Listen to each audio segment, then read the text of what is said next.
If you would like to support the podcast and get some extra content while you're there, head on over to patreon.com/Severe MMA podcast and sign up.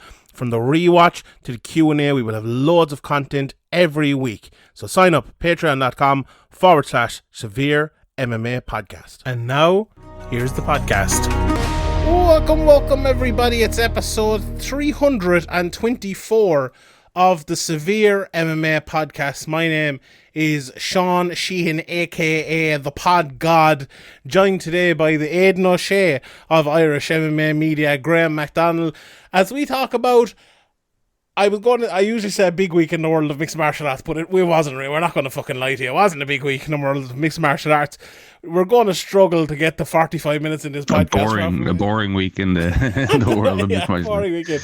But please stay tuned. Please stay tuned. We have that one listen, so it doesn't matter. You can just stop listening. No, I do. I want to joke. But we have a few things to talk about, obviously, and but we will get into that. But first of all, let us tell you that this episode of the podcast is brought to you by Manscaped. And you thought this summer of European football fun was over, but it's not. The soccer is back today. The Premier League is back, and our friends at Manscaped are here with a masterclass to get you ready for the new season. The leaders in men's grooming have done it again and just launched a 4th generation performance package. Included is the new Lawnmower 4.0 trimmer, which I have upstairs. Absolutely fantastic. We'll even give Paris Saint-Germain, make it jealous of your well-groomed package. Join the 2 million men worldwide even, who trust Manscaped with the new Performance Package 4.0 by going to manscaped.com for 20% off and free shipping with the code SEVEREMMA. You can have your hair like fucking Anthony Martial now, bald. You can cut down your legs as much as Jordan Pickford cut down the legs of Virgil van Dijk last year with Manscaped. I wouldn't recommend doing what Martial did. It made him look about 5 years older, so avoid that. He does look a bit old. But the Performance Package 4.0 by Manscaped is here, and wow, this package is class from top to bottom to take your grooming game to the next level. Inside, you'll find the 4.0 trimmer, the Weed Whacker, nose and hair trimmer, formulations, and 2 free gifts. First off, the new 4.0 includes that Lawnmower 4.0. The trimmers gives an absolute masterclass in clinical trim on your balls. The off-season brought our team changes, and we've seen Messi transferred. We've seen Varane come in. We've seen that Konate lad or whatever he's called go to Liverpool. But we're with Team Manscaped here thanks to the Lawnmower 4.0, and that new technology has upgraded our midfield and make sure my pubes aren't messy anymore. The 4th generation trimmer features a cutting-edge ceramic blade to reduce grooming incidents thanks to the skin-safe technology, which is advanced. The Lawnmower 4.0 has a 7,000 RPM motor with the multifunction on-off switch and travel lock that gives you the ability to turn the 4000K LED spotlight on and off for a more precise shave. Oh, did I mention the trimmer is waterproof too? Use it in the shower, rain or shine. The mates at Manscaped have you covered. Speaking of covered, do you have nose or ear hair? Mine are the worst. They're actually not. I've none. I'm just reading what they say here. That's factually incorrect. Well, no fear. The Performance Package 4.0 Ultra features the Weed Whacker to chop your worst weeds up. Nose and hair. The nose and hair trimmer is also waterproof and provides proprietary.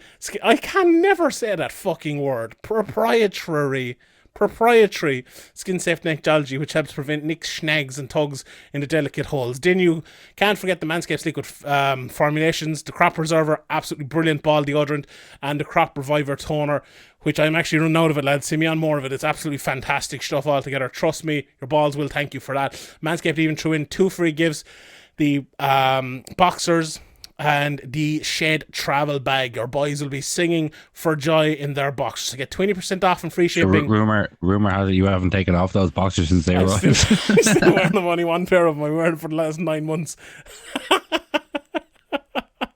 I've done more sitting in them boxers than fucking Xherdan Shaqiri has done sitting on the bench at Liverpool. So use the code SEVEREMMA at manscaped.com. There's 20% off and free shipping. The code SEVEREMMA at manscaped.com. Kick some overgrown pubes, hairs and grass this season with Manscaped. I think, Graeme, I think we'll do that soccer read every week. I like that. That's my favourite one so far. But Yeah, people will be worried we'll be getting into the soccer chat, so they will, yeah. We better move on from it. We had a good one with Ken Early. It's still in date, I would say, over in Patreon. We did a whole hour, even a bit longer, with Ken talking about the Premier League season, talking about Messi, talking about money in the game. Even if you're not a soccer fan, to be honest, it's worth to listen. Patrick listened to it, and he hates soccer, and he said it was pretty good. So give that a listen. But however, we're here to talk about mixed martial arts, and I was sitting there. We're actually recording this on Saturday night. Usually, we would just be sitting down to watch the UFC now, but there's no UFC tonight. We had Bellator and PFL on Friday night, and as I was sitting there watching them, a lot of the times, and I'm sure a lot of people listen to this as well, you'd be like quarter of the way through the prelims or halfway through the prelims, and kind of think to yourself, I've only kind of half watched these fights. There's nothing really of notice happened. Maybe there's some good fighters, and maybe they could be good in the future. And we'll come back. Nothing's grabbed you. Nothing's like caught your attention. It feels like there's a rare night off without the UFC, and it feels like these two promotions had the opportunity to take that, and they just didn't. Neither of them really. Like, I think, and they went head to head, which is a kind of strange move. Like, you could have. There's no show on tonight, no big show on tonight. So they could have. One of them could have, like, obviously, Bellator have kind of a history of putting them on Friday nights, but they have done Saturday night. So, it's not the best idea. Like, the casual MMA fan isn't going to tune in unless there's nothing else on, really, and the hardcore MMA fan base isn't big enough to support two minor shows, like two not UFC shows, at the same time. So it's a strange decision, but maybe it was an oversight, because I don't see it being a decision to go head to head. I don't think that makes much sense. No, and I feel like, especially for someone like a PFL, who are on, are they on ESPN Plus, but promoted by ESPN as well. If they went on the Saturday night tonight, and I know they we forget about what days they go, because they can all switch and change around and things. If they had gone on tonight with no one there, or with no UFC there, and they've Rory McDonald in the main event, Rory's not the most famous fighter in planet Earth, but he's a pretty famous fighter, Put him in the main event. You have another few people say, like, Clay Collard's name is kind of out there, Gleison Tebow, people kind of know those names. Put them on that card. People could be looking for the UFC, the season on tonight, the casual audience, and it's not on, but Rory McDonald's fighting, Gleison Tebow's fighting, let's have a look at this, and they just fall upon PFL.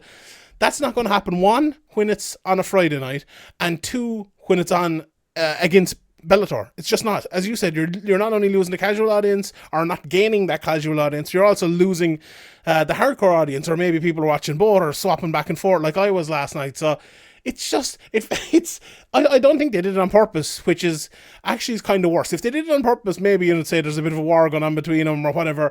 But I just think I just thought it was stupidity. But also, the big thing that kind of stuck out to me, it's just how distant of a second and third, and you could argue fourth with PFL maybe as well, when you put Cage Warriors or Risen or whoever else you might want to put in there. It's still very, very distant in terms of our looking forward to it, because you have some good fighters like a Mousasi. Like, Mousasi was in the UFC. He was in a ranked UFC fighter for years. Rory McDonald, one of the best UFC fighters for years. But you put him in there against someone, even like, say, the Ray Cooper fight. I know who Ray Cooper is. You know who Ray Cooper is. Probably, maybe 75 or 90% of the people listening to this know who he is from PFL down through the years.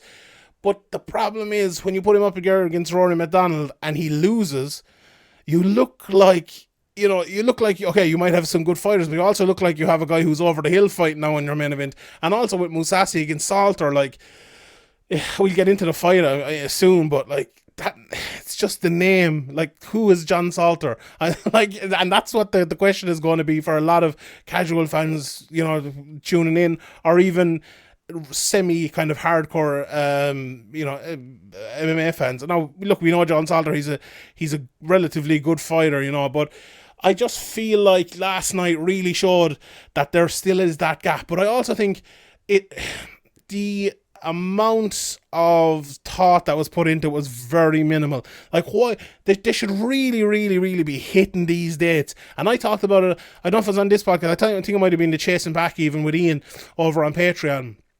I'd really love if Bellator got back to their tint ball events. Remember they used to do that, say 4 or 5 times a year, where they would stack those cards and make them huge. Now they do it a little bit, but why wouldn't they do it in a night like tonight? You know, we were sitting here on the Saturday night recording a podcast. Imagine if Bellator was on tonight, right?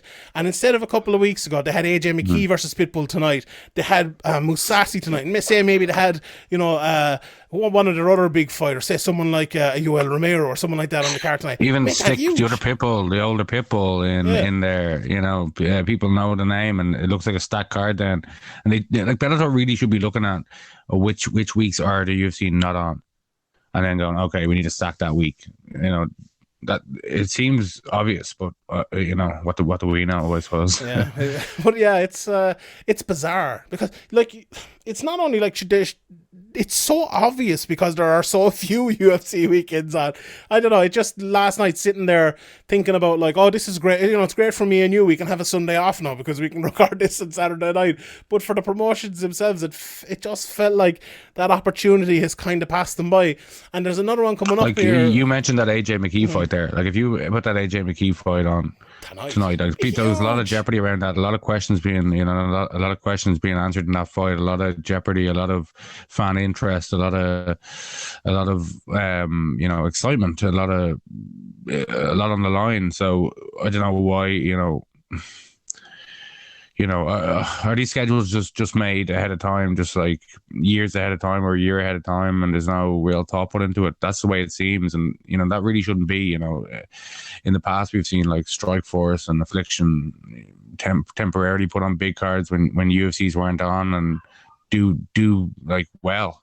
Obviously the times have changed, but you know, Bellator obviously been around a long time and they're established, and maybe they're looking at this and saying, oh, we're just going to do our own thing. But I think you know, you can do your own thing 90% of the time, and then just these times when the UFC doesn't have an event, which is rare. You know, the UFC's on what, 40 something times, a lot, yeah, 40 something weeks out of 52. So it isn't like, you know, it isn't like you're going to have to reschedule your cards that often. And as you said, you know, somebody like an AJ McKee will benefit. Like that performance would make him a much bigger star if he had the attention on him tonight that maybe he didn't have on him a few weeks back. And the thing about it is as well, it's not there's no guesswork to be put into this here, because the UFC have their, like, I was looking there 3 or 4 weeks ago, one of the lads we were on about like, oh, what night should we go out or whatever, and I was like, let me look for a night with no UFC, and September the 11th come up, so that's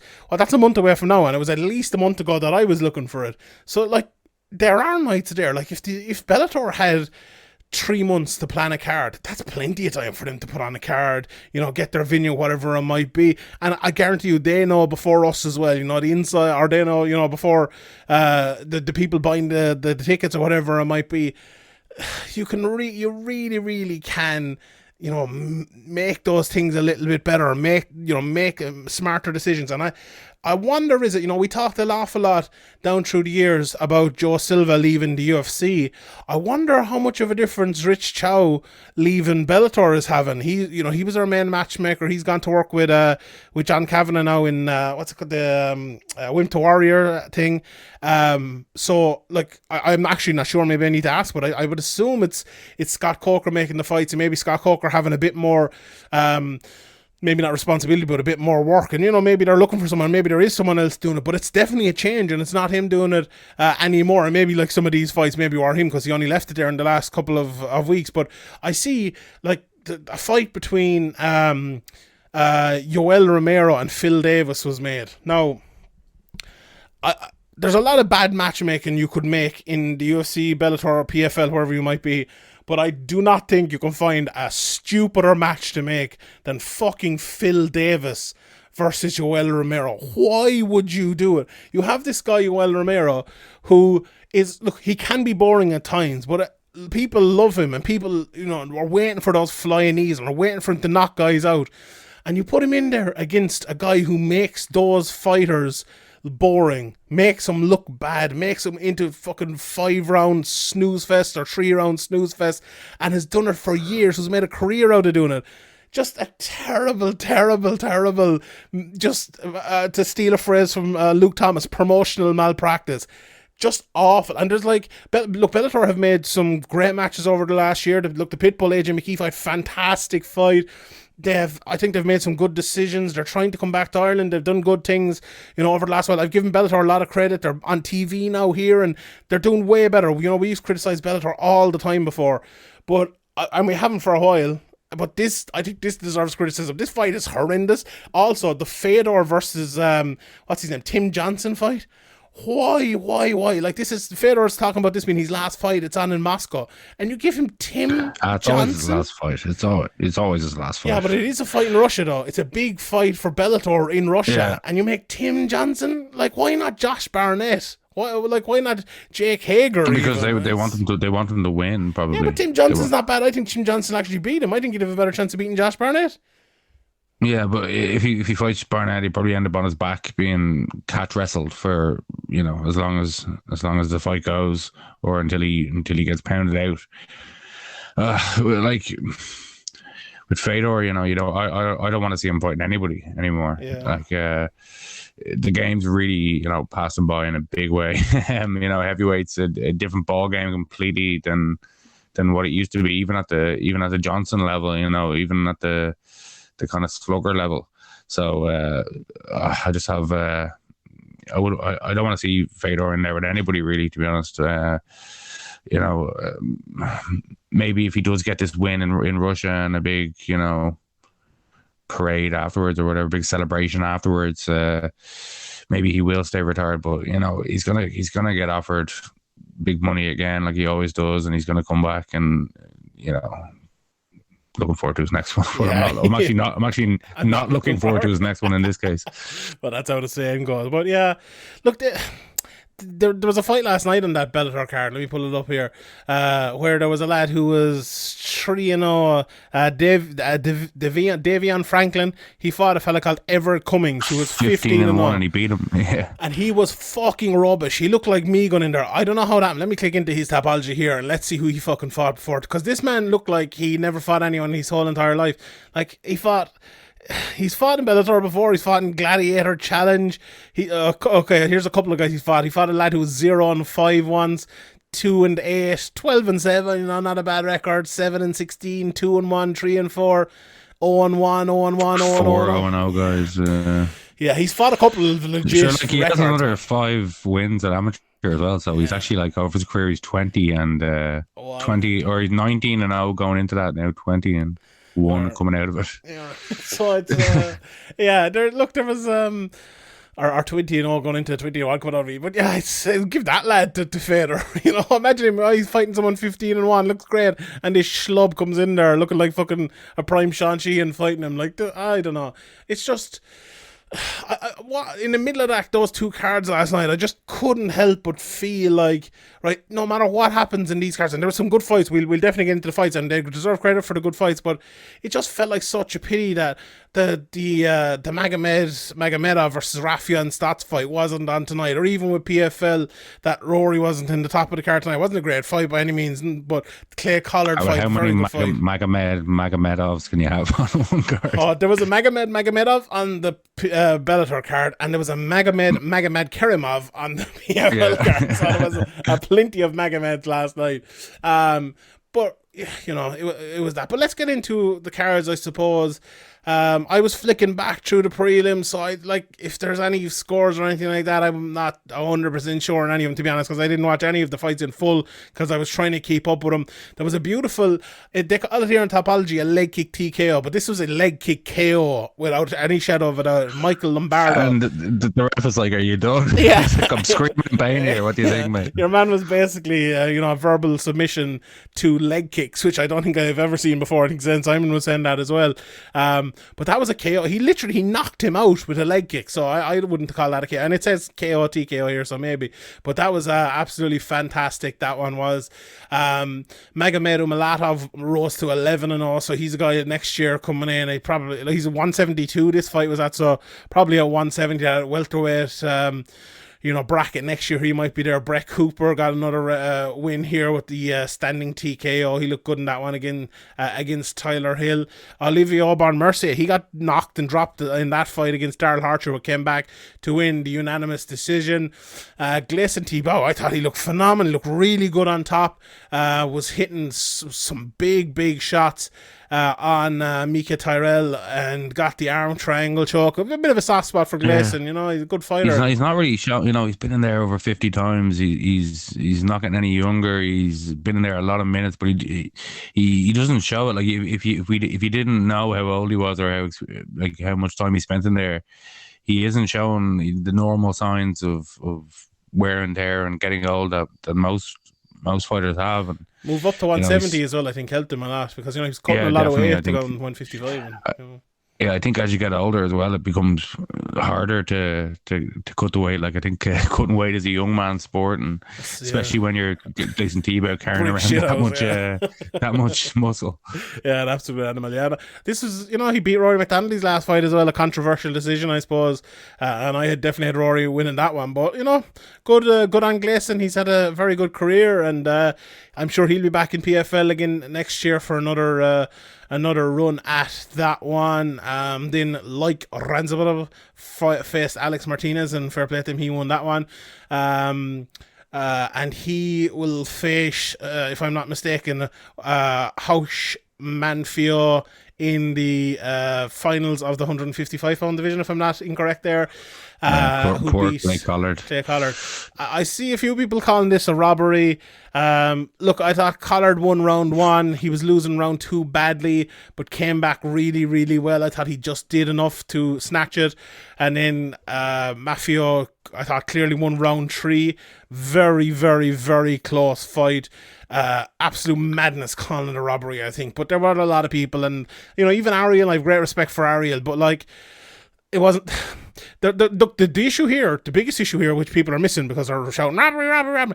One judge scored round 1 for Mafia. Now that's a terrible card, and that's a terrible score, and I don't see anyone mentioning that, and that's why.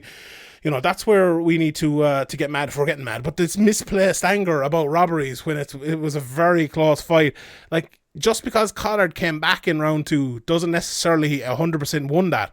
If the judge thinks the first 2.5 minutes of work or whatever it might have been by Mafio is more immediately impactful than the last 2.5 minutes by Collard, then Mafio wins that round, even though it was a great comeback from Collard, And people, that they seem to forget it. They call other people inept when it's actually them who's inept at doing their job and watching the fight properly. So it's...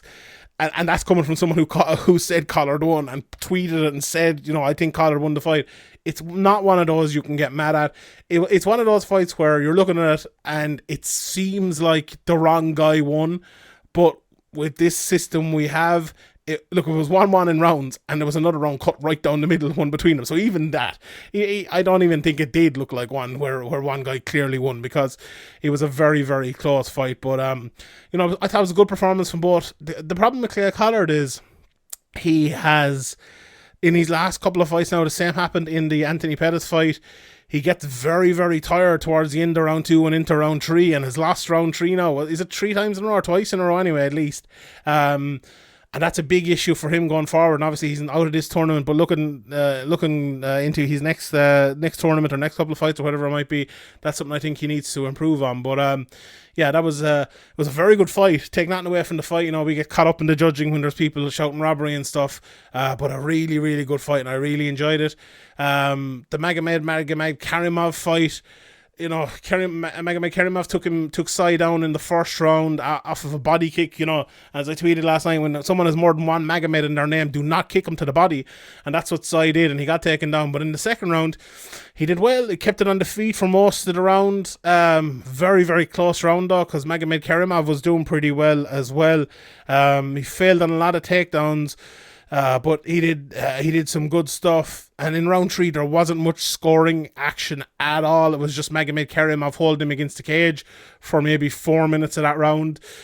I had Magomed Karimov winning it 30-27. It could have been 29-28. And that third round, there was no immediately impactful shots by either guy, but Magomed Karimov, you can give it for effective aggression or octagon control nearly even in that round, because there was nothing landed. So, but Sai did absolutely nothing, or Magomed Karimov did a couple of things. And in the main event, very simple fight.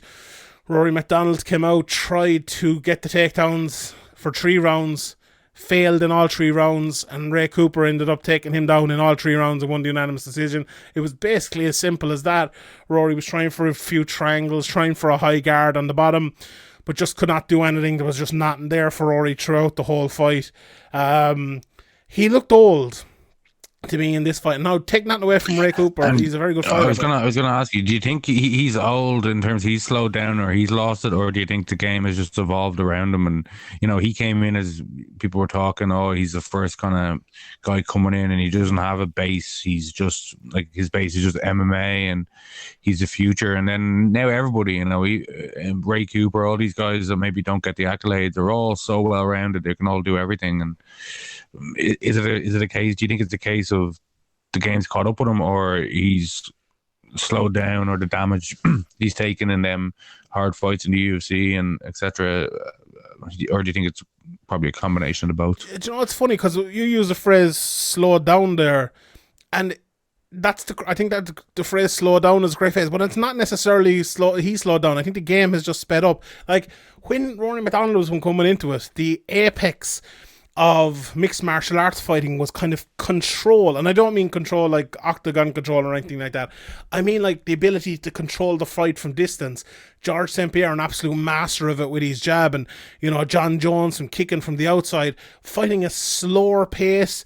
You could see the guy come and see your opponent coming, and kind of know what to expect from them. But you have to be very, very good to do that. And Rory McDonald is a very, very good fighter, but the problem is, if you're not perfectly on it when you're that sort of fighter, it's going to get shown up in today's mixed martial arts, because someone like a Ray Cooper, he's not going to stand around and let Rory McDonald jab him from the outside, and he's not going to just wait there for Rory McDonald to take him down when Rory McDonald decides to take him down. Like, remember that BJ Penn fight, Rory? He was just like waiting, grabbed the leg, took him down and just destroyed him on top. You can't wait takedown anymore. There's almost no fighter in the world doing that now, unless it's someone who has, who doesn't always maybe wrestle. It's MMA these days, it has never been as like high output. Maybe not in terms of strikes and everything like that, but in terms of movement, in terms of doing things like the meta game of mixed martial arts now is about variation, is about output of energy, if not strikes, but with strikes as well, and with just doing different things, changing things up. And I feel like Rory McDonald is still in the era of control. And I think that's past. That's why we talked about John Jones a few times as well, and why he has struggled with his recent fights. Like, if you look at someone like Thiago Santos, just kicked him a lot, threw lots of shots. You could say the same for Dominic Reyes. And it's going to be harder to win and outpoint people fighting in a slower, more controlled manner in the mixed martial arts today. The game has just evolved beyond that. And I feel like that's a little bit where Rory is. Would you ever see Rory coming out and throwing like a 5 or 6 punch combination? Like in his early days, you would have a little bit alright, but nowadays, I think he is trying to be too intelligent about it. And there's a lot to be said for coming in with a very intelligent approach. But we even spoke, I suppose, probably 2 weeks ago about guys like the Damage, Darren Elkins, and just tough bastards. There's a place for people like that. And don't get me wrong, Rory McDonald is a tough bastard. But the madness, the insanity to throw shots that maybe you shouldn't throw, because if you throw 5 of these shots, you might take 6 back, or you might take 3 back, or something like that.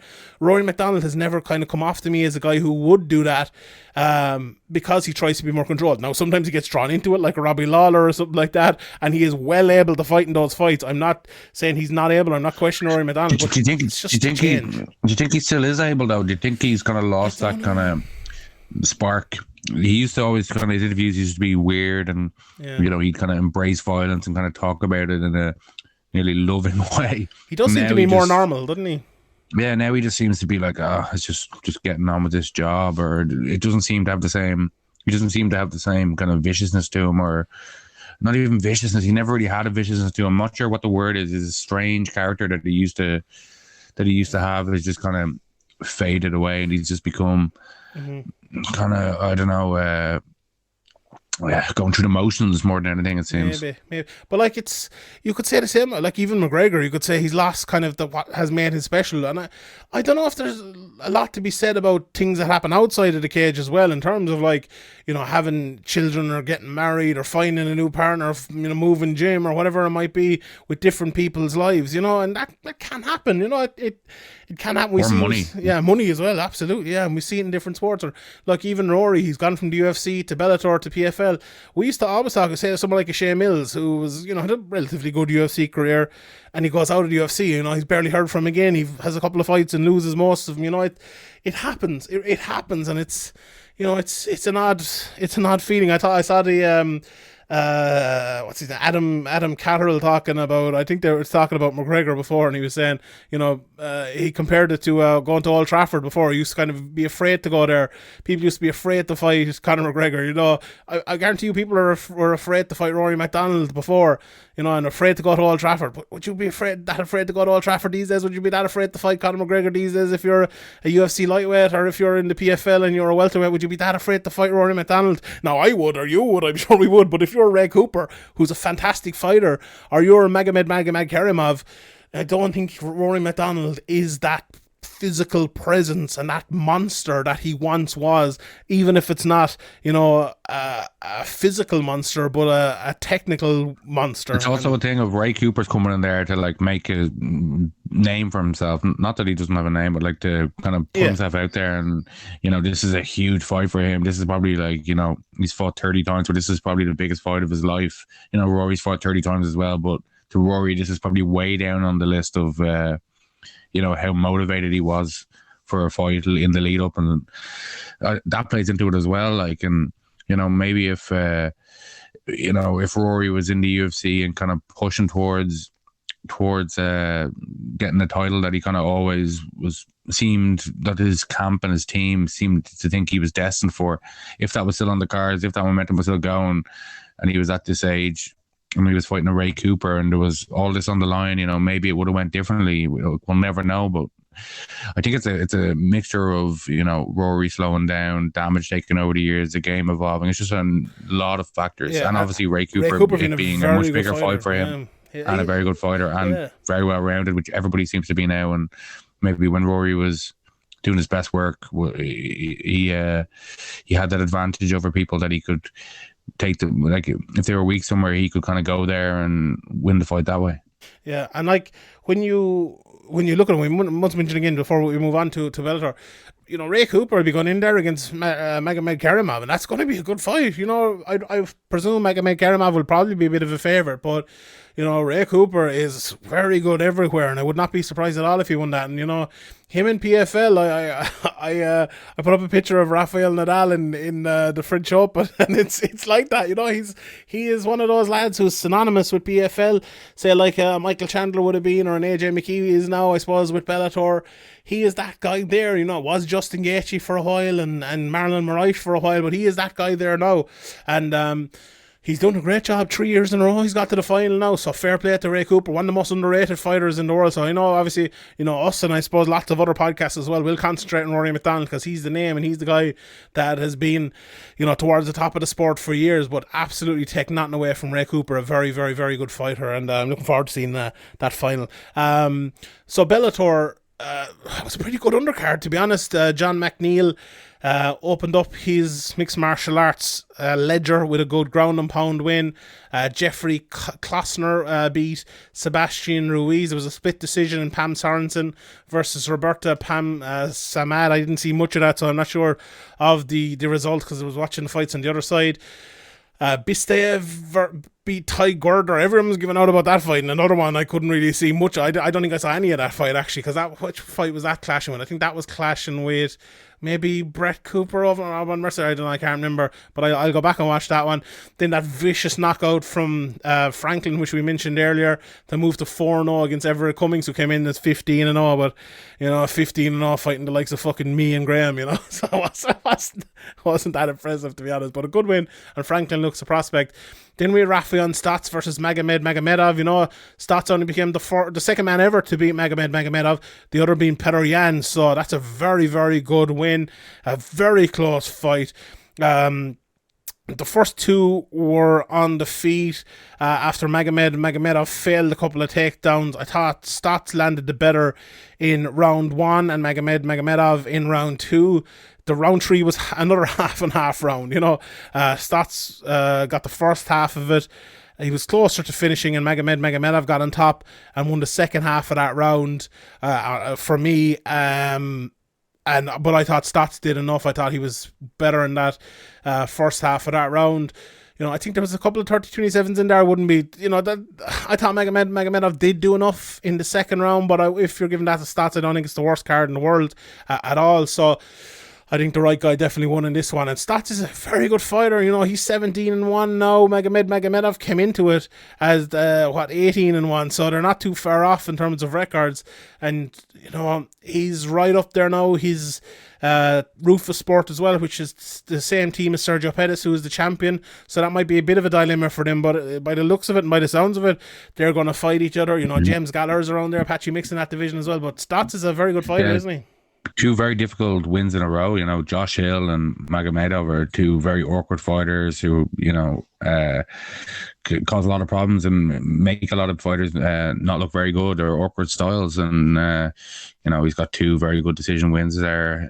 Obviously, there was a couple of very close rounds in there, but I thought he deserved the victory. Yeah. So, interesting to see where he goes from here. He's on a long streak here. His last loss was 4.5 over 4 years ago to a spinning back fist. That can happen to anybody. You get hit with a spinning back fist, and it's MMA. It's a crazy game. So he's never shied away from a big fight. He fought Jeff Curran in one of his what was it, third, sixth, seventh fight. A very experienced guy. Rob Emerson in the next fight. So he isn't like what was the other guy's name? The 15. He isn't like the 15-1 fighter. Yeah. Sorry. Yeah.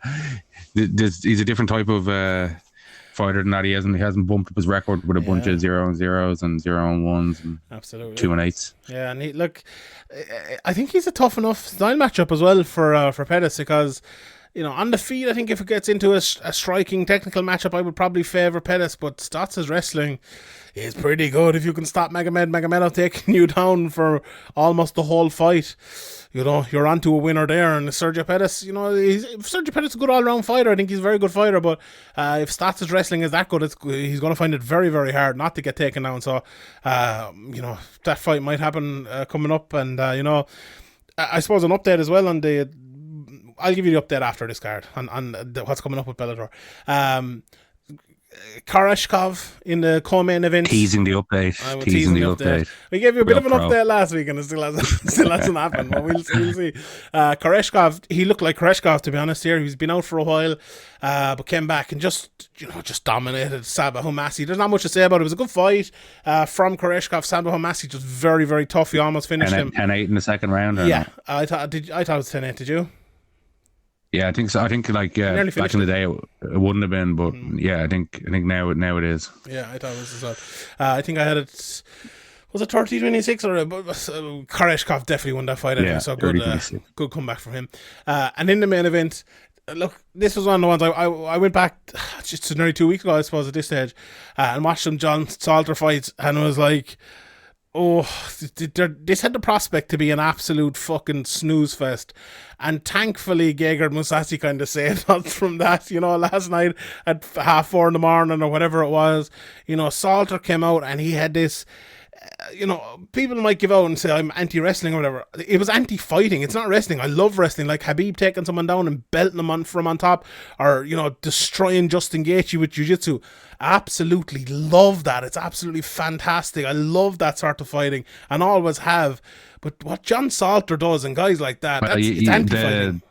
the things you can do from wrestling, you know, when you have dominant wrestling position, the things you can do if you're actually just wrestling and not doing anything else, it's not entertaining to most people. Like, you know, I don't think even people who wrestled watch like live wrestling events for a reason.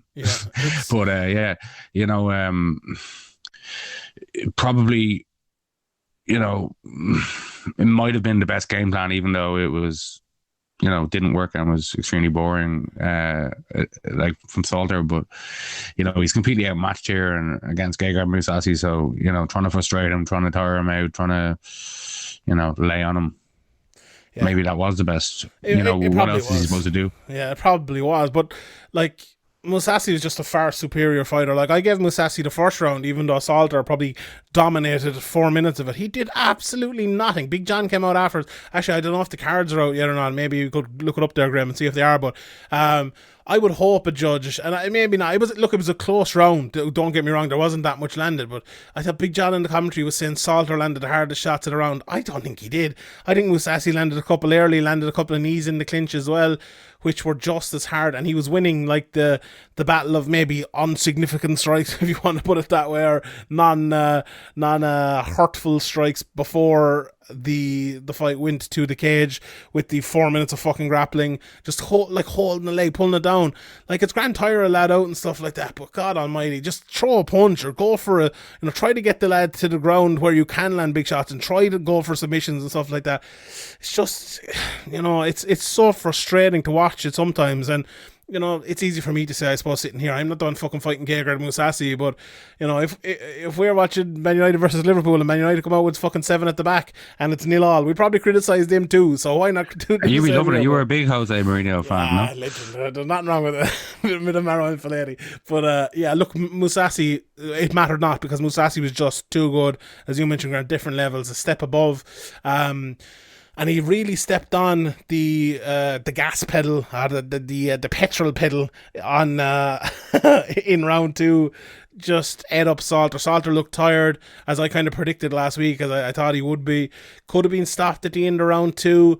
I had Mousasi up 2017 at that stage, I think, but he was able to finish then in the third. Just, you know, landing too many shots, got the fight to the ground, got on top. Very good top position as well, Mousasi has, and he's the sort of top position that you want to see from, you know, a grappler or someone looking to finish the fight on the ground.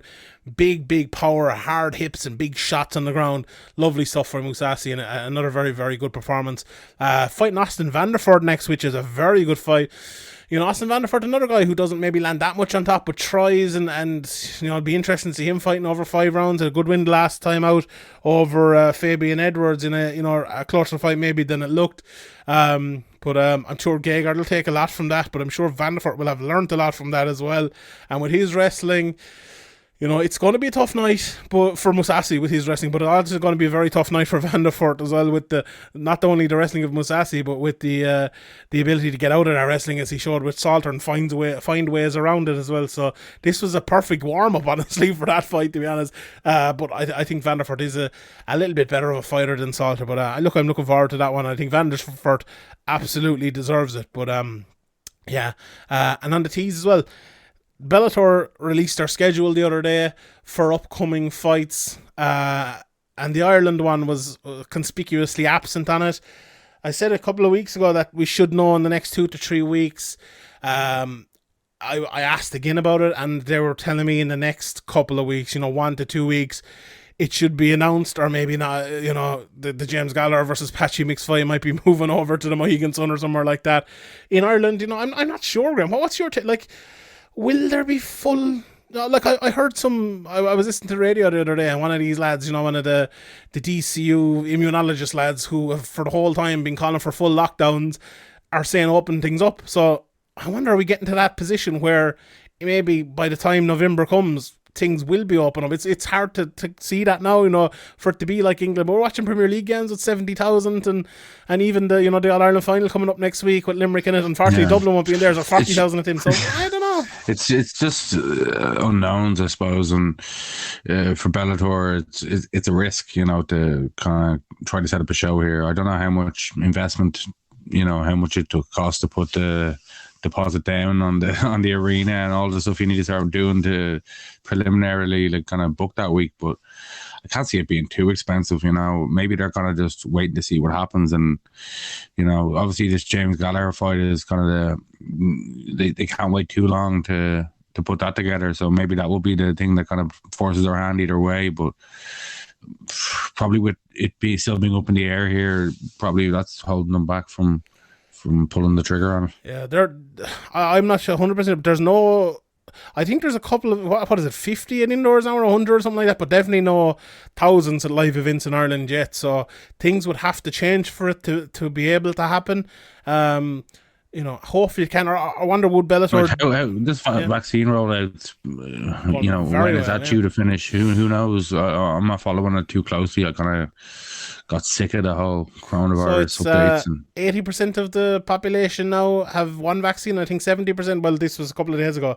So we're at the stage now where Ireland is reaching like full vaccination, basically. Everyone, the anti-vax motion really has not worked in Ireland at all. There's a lot of talk and a lot of bullshit going around, but people have taken the vaccines in their absolute droves, and it'd make you proud to be Irish, to be honest, and fair to the people who've done it. But how many? You don't know what percentage of people have both, or have the Johnson one, or are completely vaccinated? I think it's 70. It was over 70% anyway, so it'll be going on for 80% this week, I think. So we're not too far away. Like by the time November comes, we'll never get to 100%, but it'll be in the 90s without a shadow of a doubt, I think. I don't know what, like, this is a coronavirus podcast now here at this stage, but I don't know what they're going to do. At some stage, they're going to have to open up because, Britain have done it. It seems to be going, pretty well. Numbers are going to go up and down, but we're going to have to take that step at some stage, I think. And this is going to be a yearly thing where we're going to have to get the vaccine, like the flu vaccine every year. I think people are kind of realizing that maybe a little bit now. And once we get that into our heads, and we can move on, and we say, look, this is always going to be a worry. We can still keep sanitizing our hands, watch out for it, get our vaccine once a year or once every 6 months or what it might be, and let's move on and let's get on with stuff. I think that's probably the way it's going to go. And look, will that happen in the next 2 months? If it does, Bellator can absolutely come. If it doesn't, maybe Bellator won't be able to come, or maybe it'll be behind closed doors. I don't know. I don't know if Bellator are willing to do that here, to put the European fighters on the card, but I suppose we will see, and that's the update on that anyway. So yeah, let's look ahead to the upcoming fights. So from next week, PFL have another card. There's PFL, Bellator, and UFC. So PFL is on the 19th, Bellator is on the 20th, and UFC is on the 21st. So that's fantastic. I'll be up till 6 a.m. 3 nights in a row. That's fucking great.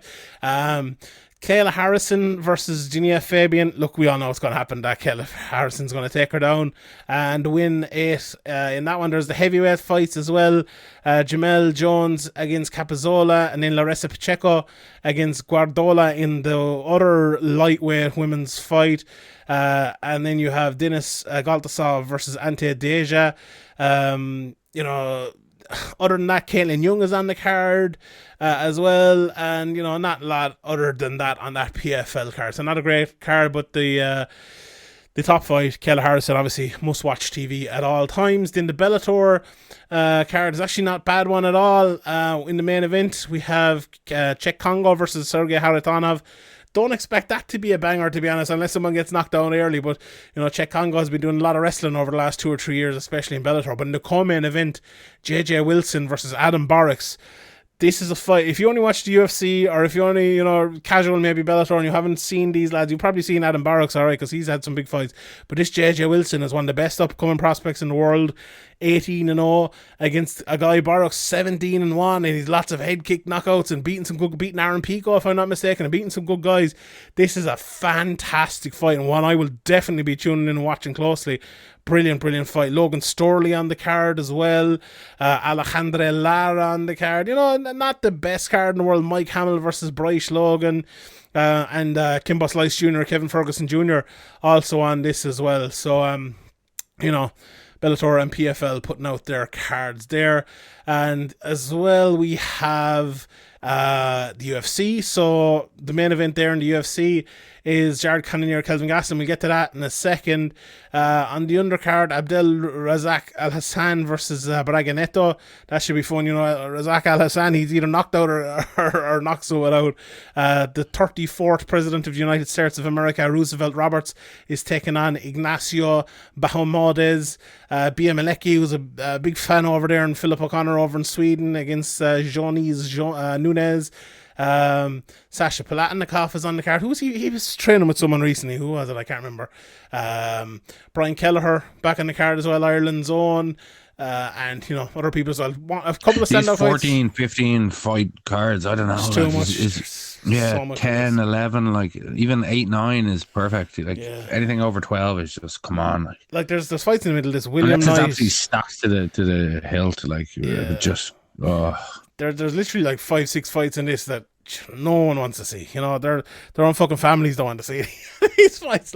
But you would also have fights. Pantoja against Brandon Rival. That's a fucking great fight in the 125 pound. That's going to be a fucking really close fight. That's a hard one to call as well. I'm a big fan of Pantoja, but that's a difficult fight. It's a split decision written all over it. I said that one. That's a good card.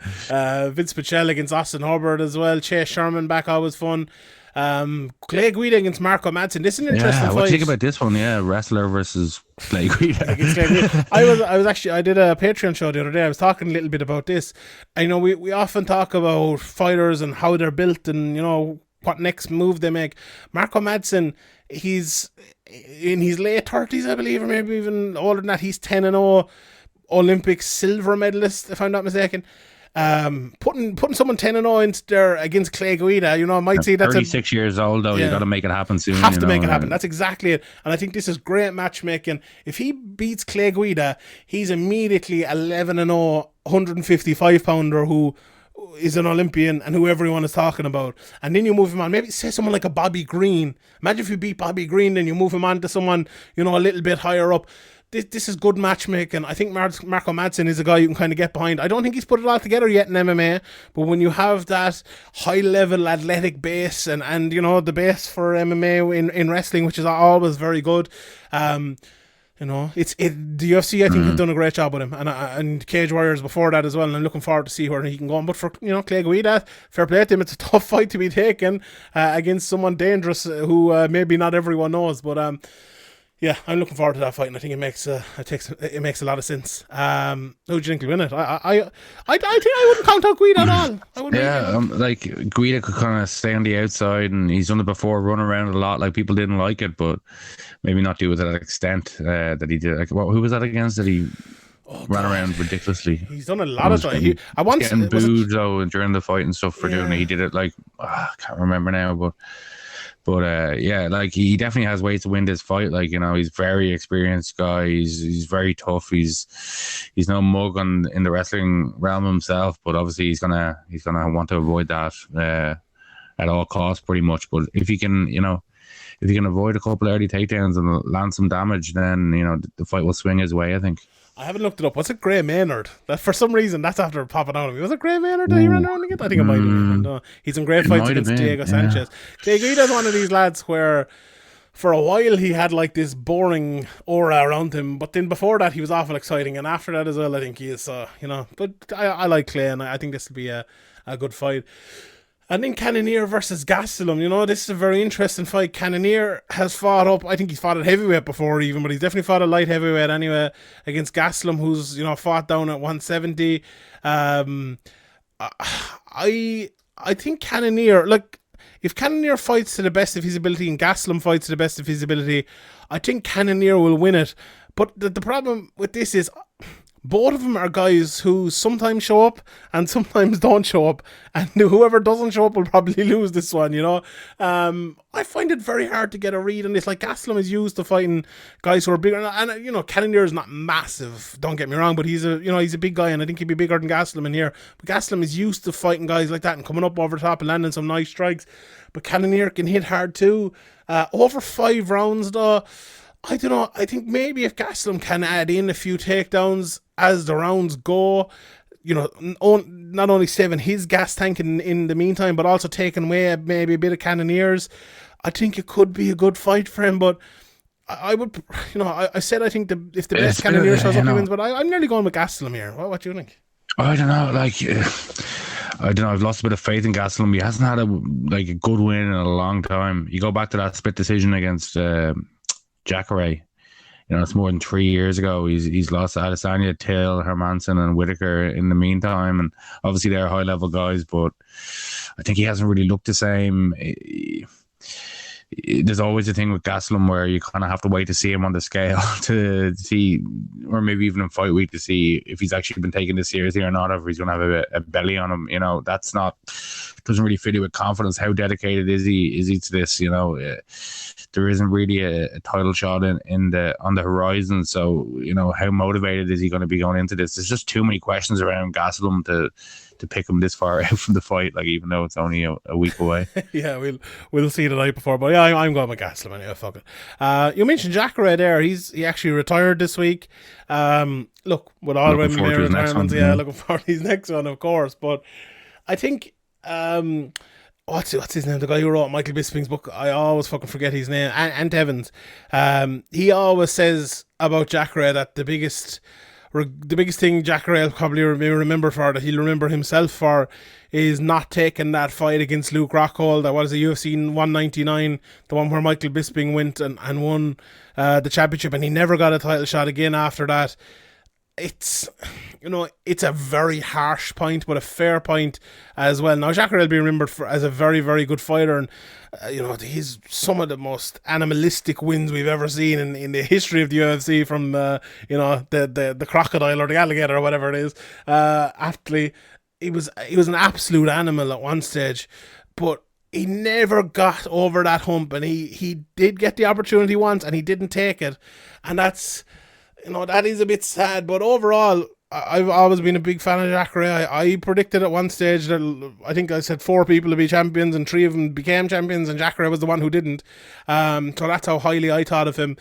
But overall, Jacare was always a lad, and we looked through these 5 cards here that we've just talked about, and we talked about people who would stand out in the card, who you'd be excited to see.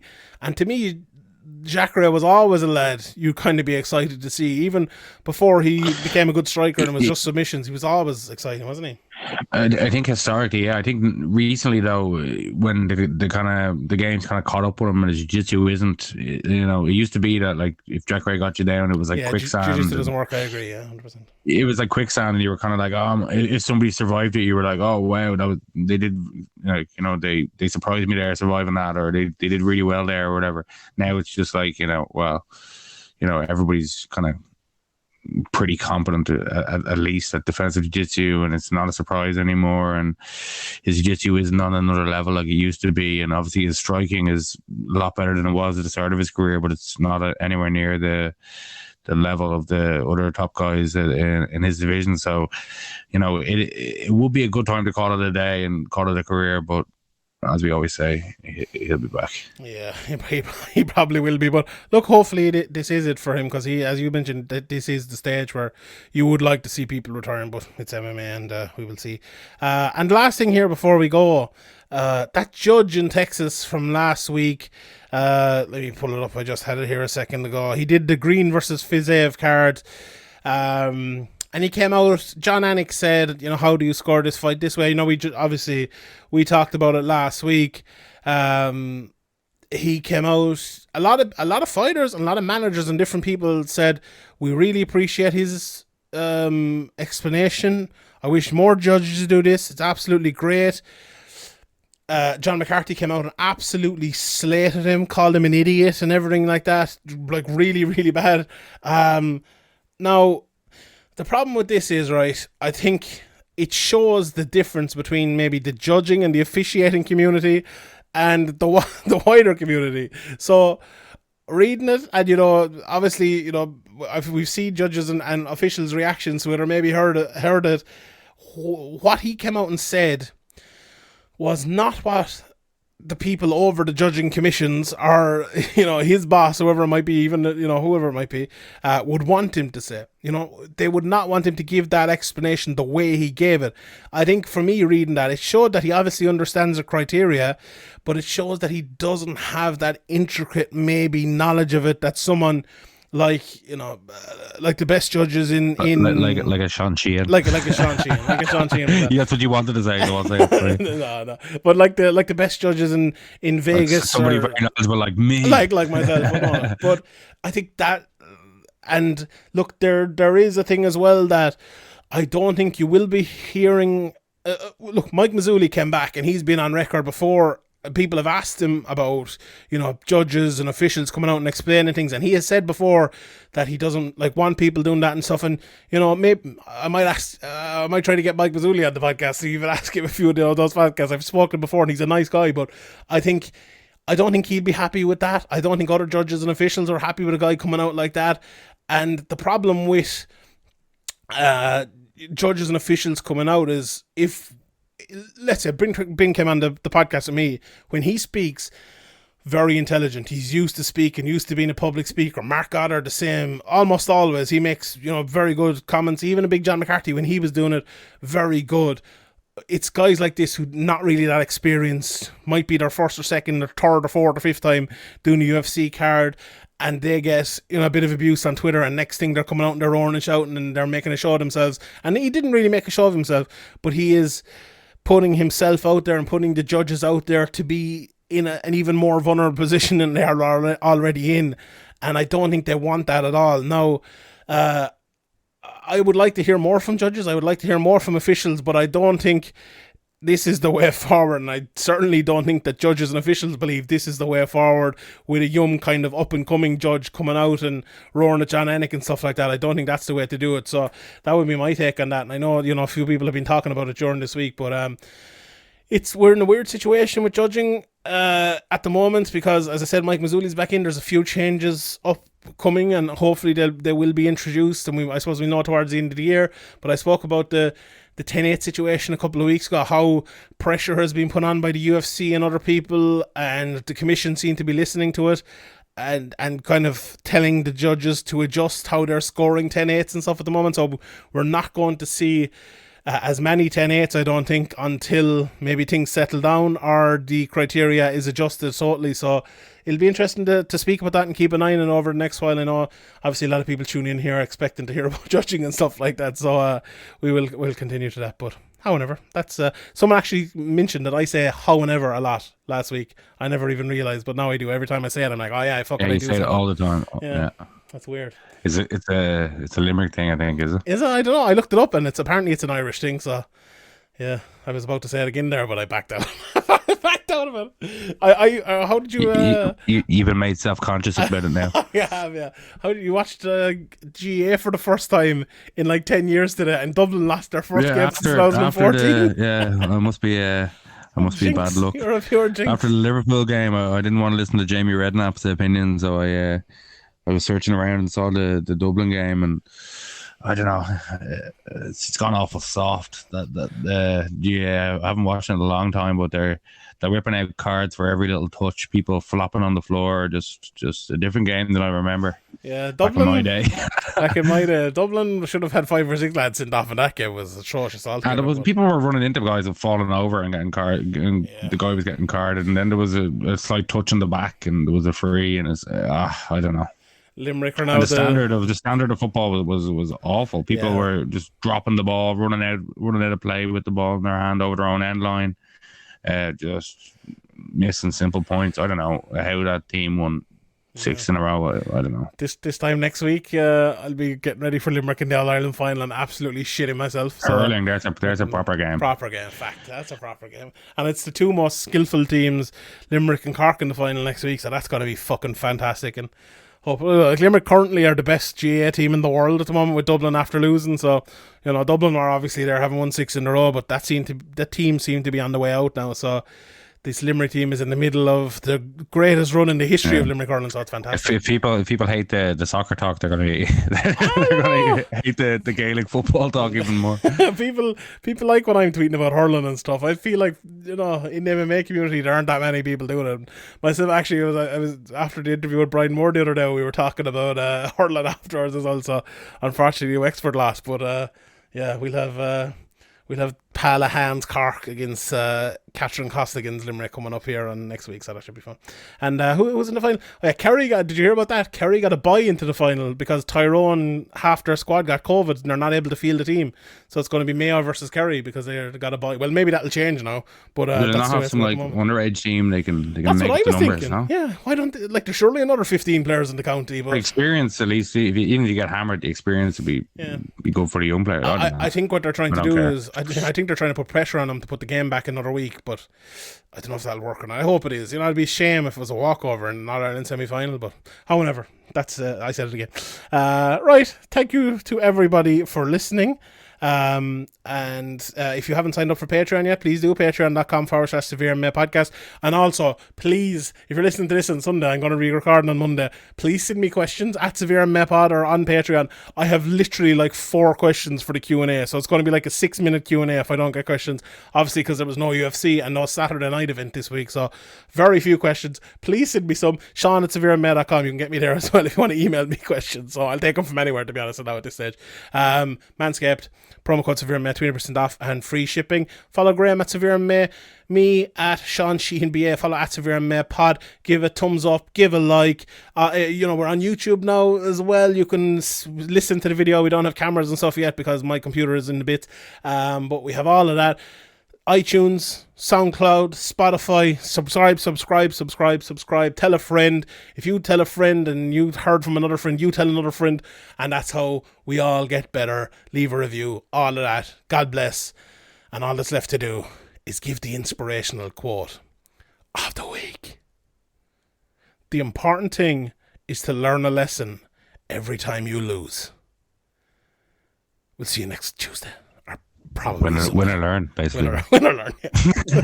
That was actually from John McEnroe, not John Kavanagh. We'll see. Good luck.